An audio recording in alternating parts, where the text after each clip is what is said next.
I recently had the occasion to rewatch Angelic Layer, a show I've covered in the past in my old school anime retrospective series. It's a tournament anime that revolves around the titular game, where the player, or Deus, controls a fully articulated doll called an angel, and angels fight one another until their said HP runs out or one of them gets thrown from the layer. It's mostly remembered by the larger anime fandom as a spiritual precursor to the Gundam Build Fighters franchise, or as the actual stealth prequel to Chobits that had basically nothing in common with Chobits. But for those who did watch the anime or read the manga, one refrain tends to stick out. Somebody please invent this game in real life.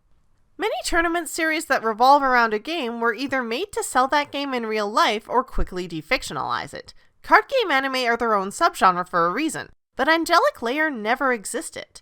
This did lead to a completely tone-deaf Anime News Network reviewer in 2003 claiming that it made the series seem pointless because there was nothing to advertise, and even that the fight scenes were skippable, comparing it unfavorably to watching other people play video games. But just as actually watching other people play video games has become a huge industry in the years since, watching the fictional game of Angelic Layer is fun for its own sake. Even so, the story suggests that maybe Angelic Layer could exist in the future. The explanations for how angels work are technobabble to be sure, but they exist and are often brought up, especially in the anime, where time is devoted to the origins of the game and how it came out of MS research.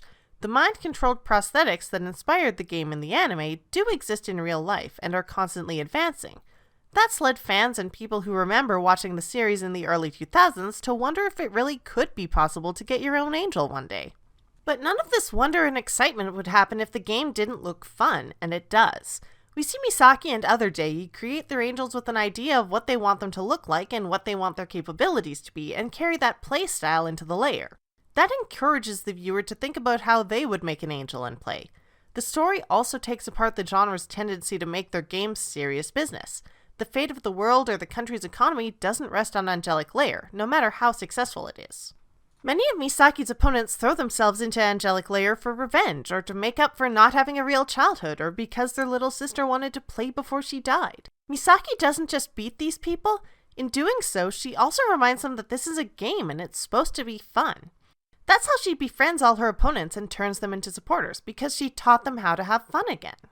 On top of that, the series has a constant refrain that anyone can succeed at Angelic Layer, and all you really need is love and dedication. We're constantly reminded that Misaki is small and clumsy and sucks at sports, and Angelic Layer is an equalizer that lets her succeed against anybody. And while Hatoko doesn't act like any 5-year-old you probably know, it's stated repeatedly that she is still a kid but manages to be renowned and a major threat in the competitive scene. Admittedly, there is a financial barrier to entry.